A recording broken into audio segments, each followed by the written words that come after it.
ಮಂಗಳೂರಿನ ಬನ್ಸ್ ಹಾಸ್ಟೆಲ್ನಲ್ಲಿರುವ ರಾಮಕೃಷ್ಣ ಹಿರಿಯ ಪ್ರಾಥಮಿಕ ಶಾಲೆಯಲ್ಲಿ ಶಾಲಾ ವಾರ್ಷಿಕೋತ್ಸವದ ಅಂಗವಾಗಿ ಶಾಲಾ ಮಕ್ಕಳಿಗಾಗಿ ಅನೇಕ ಸ್ಪರ್ಧೆಗಳನ್ನು ಆಯೋಜಿಸಲಾಗಿದೆ. ಈ ಪೈಕಿ ಇಂದು ಮಕ್ಕಳಿಗೆ ರಂಗೋಲಿ ಸ್ಪರ್ಧೆ ನಡೆಯಿತು. 10 ಪುಟಾಣಿಗಳು ಸಂಭ್ರಮದಿಂದ ಸ್ಪರ್ಧೆಗಳಲ್ಲಿ ಪಾಲ್ಗೊಂಡರು. ಮಂಗಳೂರಿನ ಪ್ರತಿಷ್ಠಿತ ಶಿಕ್ಷಣ ಸಂಸ್ಥೆಗಳ ಪೈಕಿ ಒಂದಾಗಿರುವ ಬನ್ಸ್ ಹಾಸ್ಟೆಲ್ನಲ್ಲಿರುವ ರಾಮಕೃಷ್ಣ ಶಾಲೆಯಲ್ಲಿ ಇದೀಗ ವಾರ್ಷಿಕೋತ್ಸವದ ಸಂಭ್ರಮ. ಈ ಹಿನ್ನೆಲೆಯಲ್ಲಿ ಮಕ್ಕಳಿಗೆ ಹಲವಾರು ಸ್ಪರ್ಧೆಗಳನ್ನು ಏರ್ಪಡಿಸಿ ಮಕ್ಕಳಲ್ಲಿ ಸೂಕ್ತವಾಗಿರುವಂತಹ ಪ್ರತಿಭೆಗಳನ್ನು ಹೊರತೆಗೆಯುವ ಪ್ರಯತ್ನ ನಿರಂತರವಾಗಿ ನಡೆದುಕೊಂಡು ಬರ್ತಾ ಇದೆ.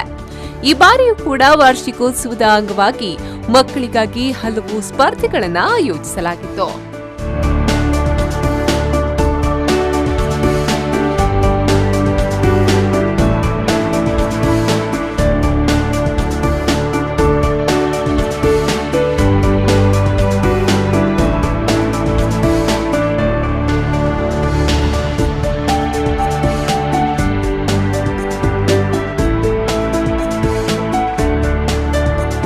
ಮಂಗಳೂರಿನ ಬನ್ಸ್ ಹಾಸ್ಟೆಲ್ನಲ್ಲಿರುವ ರಾಮಕೃಷ್ಣ ಹಿರಿಯ ಪ್ರಾಥಮಿಕ ಶಾಲೆಯಲ್ಲಿ ಶಾಲಾ ವಾರ್ಷಿಕೋತ್ಸವದ ಅಂಗವಾಗಿ ಇಂದು ಮಕ್ಕಳ ರಂಗೋಲಿ ಸ್ಪರ್ಧೆ ನಡೆಯಿತು. ಶಾಲೆಯ 10 ವಿದ್ಯಾರ್ಥಿಗಳು ರಂಗೋಲಿಗಳನ್ನು ತಯಾರಿಸಿ ಪ್ರದರ್ಶಿಸಿದ್ರು.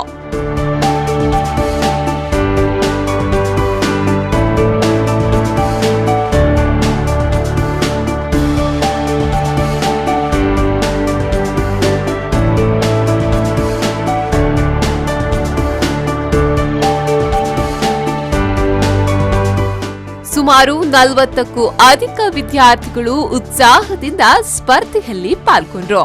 ವಿದ್ಯಾರ್ಥಿಗಳ ಮೂಲಕ ರೂಪುಗೊಂಡ ರಂಗೋಲಿ ಎಲ್ಲರ ಗಮನ ಸೆಳೆಯಿತು.